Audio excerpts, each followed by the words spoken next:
Price Lord friends, ஜெபிக்கலாம் வாங்க என்ற குடும்ப ஜெபத்துக்குள்ளாக நாங்கள் உங்களை வரவேற்கிறோம். இந்த நாளிலே வித்தியாசமான ஒரு சிந்தனை துளிகளோடு நாம ஜெபத்துக்குள்ளாக கடந்து போலாம். அநேகர் ஃபோன் பண்ணி நிறைய பேருடைய கவலைகளை நாங்க கேட்டுட்டு இருக்கிறோம், ஜெபித்து கொண்டு இருக்கிறோம். அப்போ ஆண்டவர் எவ்வளவு கேட்பார்ல, நம்ம உலகத்துல இருக்கிற அத்தனை பேருடைய கவலைகளையும் கேட்கிற தேவனா இருக்கிறார்ல.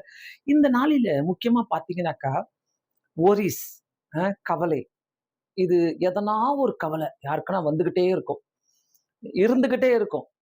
இல்லைன்னு யார்ட்டையும் சொல்லவே முடியாது. அது எவ்வளவு பெரிய ஆளா இருக்கட்டும், அது எப்படிப்பட்டவங்களா இருக்கட்டும், யாருக்குன்னா எதனா ஒரு கவலை வந்துகிட்டே இருக்கும். சாத்தான் வந்து அந்த எதனா ஒரு ஒரீஸை கொடுத்துக்கிட்டே இருப்பான், எதனா ஒரு கவலைய கொடுத்துக்கிட்டே இருப்பான். ஆண்டவருக்கு ஊழியம் செய்கிறவர்களா இருக்கட்டும், அல்லது வேலை செய்கிறவங்களா இருக்கட்டும், யாரா இருக்கட்டும், சாத்தானுடைய வேலை நம்ம வந்து கவலையா இருக்கணும். நம்ம வந்து அப்படியே சோகமா இருக்கணும். நம்ம வந்து சந்தோஷமா இருக்கக்கூடாது. அதுதான் சாத்தானுடைய வேலையே. ஸோ இந்த நாளில கூட நெறைய ஃபோன் கால்ஸ கேட்கும்போது, எப்படியெல்லாம் பாவம் கதர்றாங்க. அப்படியே ஃபோன் பண்ண உடனே ஓன்னு அழுதுருவாங்க. அப்படியே மனசு உடையும். மனசு கவலையா இருக்கும். என்னடா இது! இவ்ளோ அழுவுறாங்களே அவங்க. இவ்ளோ பிரச்சனையில இருக்கிறாங்களே! யார் அவங்களுக்கு உதவி செய்வா? என்ன பண்ண முடியும்? அ அவங்கள அவங்கள அவங்களுக்கு நம்ம ஜெபம் தான் பண்ண முடியும். பதில் கொடுக்கிறவர் அவர் மட்டும் தான். வேற யாருமே இல்ல. ஸோ நெறைய பேரு இந்த நாளில அப்படிப்பட்ட ஒரீஸ்ல, கவலையில நீங்க உட்கார்ந்துருக்கிறீங்களா? ஒருவேளை ஹாஸ்பிட்டல்ல நீங்க கவலையா உட்கார்ந்துட்டு இருப்பீங்க. உங்க வேலை விஷயத்துல நீங்க கவலையமா உட்கார்ந்துட்டு இருக்க. உங்க படிப்பு விஷயத்துல நீங்க கவலையா உட்கார்ந்துட்டு இருக்கலாம். உங்களுடைய பிள்ளைகள குறித்து நீங்க கவலையா உட்கார்ந்துட்டு இருக்கலாம். உங்க கணவன குறித்து நீங்க கவலையா உட்கார்ந்துட்டு இருக்கலாம். உங்க மனைவிய குறித்து நீங்க கவலையா உட்கார்ந்துட்டு இருக்கலாம். உங்களுடைய சொத்து, உங்களுடைய அபகரிப்புகள், சில காரியங்கள் உங்கள அத பத்திலாம் நீங்க கவலைப்பட்டுக்கிட்டே இருந்திருக்கலாம். இருக்கலாம். ஆனா, எல்லாத்துக்குமே நம்ம இம்மீடியட்டா நம்ம ஒரு பதில் எதிர்பார்க்கிறோம்ல. அந்த பதில் இருக்காது. அந்த பதில் கிடைக்காது. இம்மீடியட்டா இதெல்லாம் கிடைக்குமா? அதுக்காக நம்ம என்ன பண்ணுவோம்? லாயர தேடுவோம், டாக்டர தேடுவோம், பெரிய ஆட்கள தேடுவோம், அரசியல்வாதிகள தேடுவோம், எல்லாரையும் தேடுவோம். எல்லாரையும் தேடி முடிச்சுட்டு தான் கடைசியில இயேசு கிட்ட வருவோம். எல்லாரையும் தேடி முடிச்சுட்டு. நெறைய பேரு வாழ்க்கையில செய்ற ஒரு பெரிய தப்பே இதுதான். கடைசியா தான் இயேசு கிட்ட வருது. கைவிட்ட பிறகு தான் வருது. அந்த கேன்சர் வியாதி கூட 4த் ஸ்டேஜ்ல வந்த பிறகு தான் வருவாங்க. அதுக்கு முன்னாடியே ஆண்டவர்ட்ட வரலாம். தெரிஞ்ச உடனே ஆண்டவர்ட்ட வரலாம். அந்த மாதிரி ஆண்டவர்கிட்ட நம்ம முன்னாடியே வரும்போது, கண்டிப்பா கர்த்தர் நமக்கு ஒரு விடுதலை குடுப்பார். பைபிள்ல ஒரு அழகான வசனம் இருக்குது. உங்களுக்கு வாசித்து காட்டுறேன். 1 பேதுரு 5வது அதிகாரம் எல்லாருக்குமே தெரிந்த வசனம்.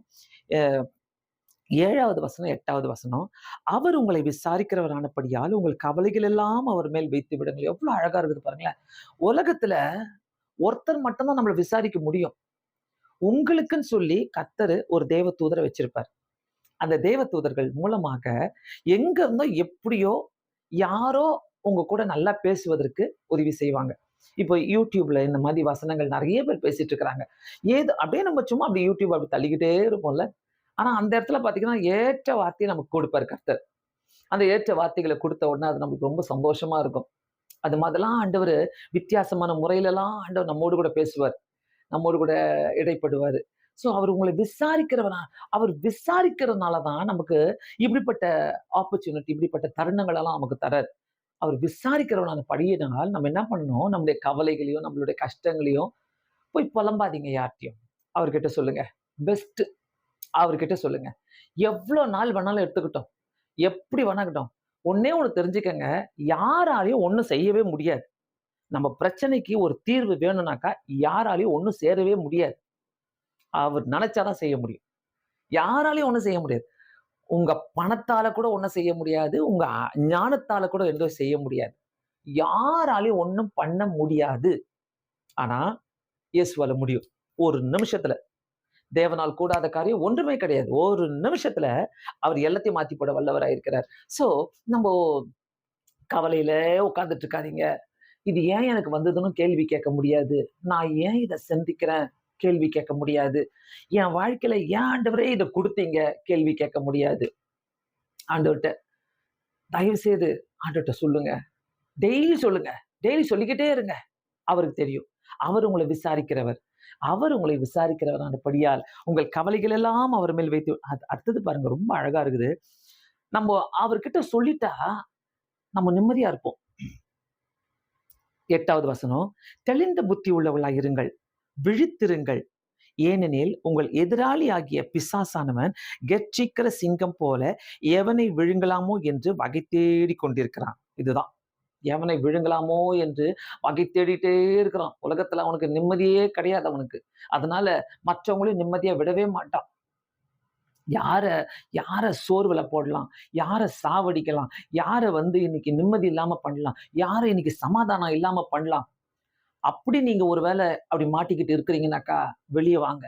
வெளிய வாங்க அதுலருந்து. அந்த கவலையிலருந்து, அந்த கஷ்டத்துலருந்து, அந்த கண்ணீர்லருந்து வெளிய வாங்க.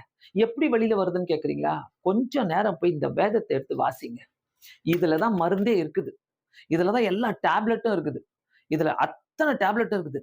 ஆனா, நீங்க இதுக்காக நீங்க டாக்டர்ட்ட போகும்போது என்ன பண்ணுவாங்க? அவங்க உங்களுக்கு ரெஸ்ட் எடுங்கன்னு சொல்லி மாத்திரை குடுத்துருவாங்க. நீங்க போய் தூங்கிக்கிட்டே இருப்பீங்க. அதனால பிரயோஜனமே இல்ல. முயற்சி செய்யுங்க. உங்களால முடியும். உங்களால வெளிய வர முடியும். உங்க அந்த கவலைகள் எல்லாம் விட்டு வெளிய வர முடியும்.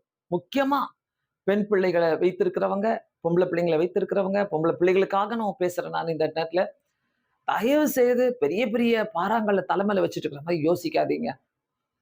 அவங்களுக்கெல்லாம் கர்த்தர் அழகா வழி திறப்பாரு. உங்களுடைய ஜெபங்கள் கண்டிப்பா அற்புதங்கள செய்யும். இதுல அதான் சொல்லுது, தெளிந்த புத்தி உள்ளவர்களாய் இருங்கள்.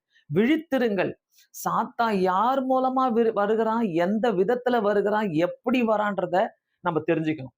ஓ! நீ இந்த விதத்துல தான் வரியா? சில நேரத்துல பாத்தீங்களா, எதுவுமே இருக்காது.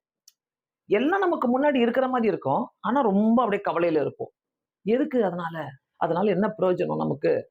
ஆண்டவர்ட்ட பேசிக்கிட்டே இருங்க.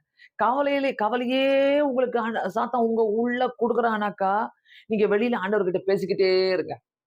ஆட்டோமேட்டிக்கா அதெல்லாம் போகும். கண்டிப்பா சொல்றேன். விழித்திருங்கள், விழித்திருங்கள். ஏனெனில் உங்களுக்கு எதிராளியான பிசாசானவன் கெர்ச்சிக்கிற சிங்கம் போல எவனை விழுங்கலாமோ என்று வகை தேடிக் கொண்டிருக்கிறான். அடுத்த வசனம். விசுவாசத்திலே உறுதியா இருங்கள். அவனுக்கு எதிர்த்து நில்லுங்கள். பிசாசுக்கு எதிர்த்து நிக்கணும் நம்ம. எப்படிப்பட்ட பிரச்சனையா இருக்கட்டும். என்ன மாரி காரியங்களா இருக்கட்டும். உங்க குடும்பத்தையே உடைக்கிறானா? நில்லுங்க ஆண்டவர்ட்ட. ஆண்டவர் எல்லாத்தையும் மாத்தி போடுவாரு. உங்க உங்க உங்க வீட்டுக்கு உங்க வீட்டுக்கு அப்படியே வேண்டாத காரியங்கள்லாம் வருதா? தேவையில்லாத பேச்சுக்கள் வருதா? உங்கள எதிர்த்து பேசுறாங்களா? உங்கள வீணான வார்த்தைகளில திட்டுறாங்களா? உங்க வீட்டுக்கு டைவர்ஸ் நோட்டீஸ் வருதா? உங்க வீட்டுக்கு இல்ல சொத்துக்கள குறித்து நோட்டீஸ் வருதா? அவர்ட்ட சொல்லுங்க. அவர்ட்ட சொல்லுங்க. அவர் எல்லாத்தையும் பார்த்துப்பாரு. அவர் உங்களை விசாரிக்கிறவரானபடியால் எல்லா கவலைகளையும் அவர்கிட்ட குடுத்து பாருங்க. ஆண்டவர் எல்லாத்தையும் வழி நடத்துவாரு. கண்டிப்பா வழி நடத்துவாரு. தைரியமா இருங்க. நல்ல தைரியமா இருங்க. விட்டுறாதீங்க. சோர்ந்து போவாதீங்க. எவ்வளவு பெரிய பலவான்கள்லாம் பார்த்தீங்கன்னாக்கா, ஒரு பிரச்சனை வந்தோம்னா அப்படியே சோங்கி போயிடுறாங்க. சோர்ந்து போயிடுறாங்க. கர்த்தர் அத விரும்ப மாட்டாரு. அவர் நம்மள பார்த்துக்கிட்டே இருக்கிறாரு. கண்டிப்பா நம்மளுக்கு பதில் தருவார். அதனால எந்த சோர்வுகள் வந்தாலும், எப்படிப்பட்ட கஷ்டங்கள் வந்தாலும், எப்படிப்பட்ட துன்பங்கள் வந்தாலும் எதிர்த்து நிக்கலாம். ஆண்டவர் நமக்கு வெளிப்படுத்துவார். நம்மள நம்மள சோதனைய குடுத்தாலும், அதுக்கு வெளிய வரக்கூடிய, தப்பிக்கக்கூடிய வழியும் நமக்கு உண்டாக்கி தருகிற தேவனா இருக்கிறார். கலங்காதங்க, திகையாதீங்க, பிரச்சனைய பார்த்து பயப்படாதீங்க. பயப்படவே பயப்படாதீங்க. நல்ல ஒரு தைரியமா இருங்க. என் கூட இருக்கிறவர் வல்லவர். என் கூட இருக்கிறவர் பெரியவர். என் பிரச்சனையோட பெரியவர். எனக்கு இருக்கிற என்னுடைய கண்ணீரோட, என்னுடைய வேதனையோட பெரியவர். இந்த உலகத்துல நம்ம ஒண்ணும் கொண்டு வந்ததில்ல. நம்ம ஒண்ணும் கொண்டு போறதில்ல. அதனால இருக்கிற நாட்கள்ல சந்தோஷமாக, சமாதானமாக இந்த உலகத்துல நம்ம வாழ்ந்துட்டு போணும். அதனால ஒவ்வொரு கவலைகள், கஷ்டங்களும் வரும்போது ஒரே ஒரு வார்த்தை சொல்லுங்க. ஏசப்பா, உங்களுக்கு தெரியும். நீங்க பார்த்துக்கங்க. நீங்க பார்த்துக்கங்க. எங்களால ஒண்ணும் சொல்ல முடியாது. நீங்க பார்த்துக்கங்க அப்படின்னு சொல்லுங்க. அவர் பார்த்துப்பாரு எல்லாத்தையும். கண்டிப்பா தைரியமா இருங்க. தைரியமா ஃபேஸ் பண்ணுங்க. ஒரு பிரச்சனை வந்தோனே குடும்பமா அப்படியே சோர்ந்து போகாதீங்க. இத கேட்கிறீங்கன்னாக்கா, கண்டிப்பா இது உங்கள உற்சாகப்படுத்தும். ஏன் என்னால ஜெபிக்க முடியாதுன்னு யோசிங்க. எந்த அளவுக்கு ஓடுன்னு ஓடுறோமோ, லாயர் கிட்டயும், டாக்டர் கிட்டயும், பெரிய ஆட்கள் கிட்டயும், அரசியல்வாதிகள்ட்டயும் பணத்த வேஸ்ட் பண்ணிட்டு ஓடுறோமோ, அந்த அளவுக்கு ஆண்டவர் கிட்ட ஓடுங்க. அந்த அளவுக்கு நீங்க ஆண்டவர் கிட்ட ஓடும்போது, ஆண்டவர் எல்லாத்தையும் பார்த்துப்பாரு. ஆண்டவர் பார்த்துப்பாரு. ஆண்டவர் எடுக்கிற ஆக்ஷன்ஸ்ல வேற மாரி இருக்கும். ஆண்டவர்ட்ட குடுத்து விடுங்க. எல்லாத்தையும் செய்வாரு. ஒரு நாள் பதில் உண்டு நமக்கு அதுக்கு. எல்லாத்துக்கும் பதில் உண்டு. ஸோ கவலைய தூக்கி போட்டு கர்த்தரை நோக்கி பார்க்கலாம். கண்களை மூடி ஜெபிக்கலாம். நல்ல ஆண்டவரே, உம்மை ஸ்தோத்திரிக்கிறேன், உம்மை துதிக்கிறேன் ஆண்டவரே. அவர் உங்களை விசாரிக்கிறவரானபடியால் உங்கள் கவலைகள் எல்லாம் அவர் மேல் வைத்து விடுங்கள் என்று சொல்லியிருக்கிறீங்க சுவாமி. விழித்திருங்கள், பிசாசுக்கு எதிர்த்து நில்லுங்கள் என்று சொன்ன வார்த்தைக்காக உமக்கு நன்றி ராஜா. எத்தனையோ பேர் ஆண்டவரே, அவங்களுடைய கவலைகள் கஷ்டங்கள் வந்தோடனே அப்படியே சோர்ந்து போய் உட்கார்ந்துடுறாங்கப்பா. சாத்தான் கூட போராட வேண்டியதா இருக்குது ஐயா. இயேசு சுவாமி, இந்த நேரத்துல முழங்கால் படியிட்டு நாங்க ஜெபிக்கும் போது எங்களால ஜெயிக்க முடியும் ஆண்டவரே, சோதனைகளை ஜெயிக்க முடியும் என்ற ஒரு தைரியத்தை கொடுப்பீராக, ஒரு பலத்தை கொடுப்பீராக. ஆண்டவரே, நீர் பொறுப்பேற்றுக் கொள்ள வேண்டுமா ஜெபிக்கிறேன். யார் யாரெல்லாம் கவலையோடு கஷ்டத்தோடு உட்கார்ந்து கொண்டு இருக்கிறார்களோ ஐயா, எந்தெந்த வீடுகளிலே இயேசு சுவாமி ஆண்டவரே கவலைகளும் கஷ்டங்களும் தலைவிரித்து ஆடிக்கொண்டிருக்கிறதோ அந்த வீடுகளில இயேசுவின் ரத்தத்தை இந்த நேரத்துல போடுகிறோம் ஆண்டவரே. இந்த ஜெபங்கள் அந்த வீட்டுக்குள்ள போகட்டும். அவங்களை உற்சாகப்படுத்த வேண்டுமா ஜெபிக்கிறேன் ஆண்டவரே. அவங்களை இயேசு சுவாமி அவங்களை எழும்பி பிரகாசிக்கட்டும் ஆண்டவரே, எழும்பி ஜெபிக்கட்டும் ஆண்டவரே. நான் முழங்கால போராடுவேன் சொல்லட்டும் ஆண்டவரே. உம்முடைய கரங்களிலே கொடுக்கிறேன் ஐயா. தெய்வ ஆவியானவரே, உம்முடைய கரங்களிலே கொடுக்கிறேன். முழங்கால் அல்ல போராடி ஜெயித்து வெற்றியை பெற்றுக்கொள்ளட்டும் ஆண்டவரே. ஆண்டவரே, நீர் எங்களை விசாரிக்கிறவர் ஐயா, நீர் எங்களை விசாரிக்கிறவர்.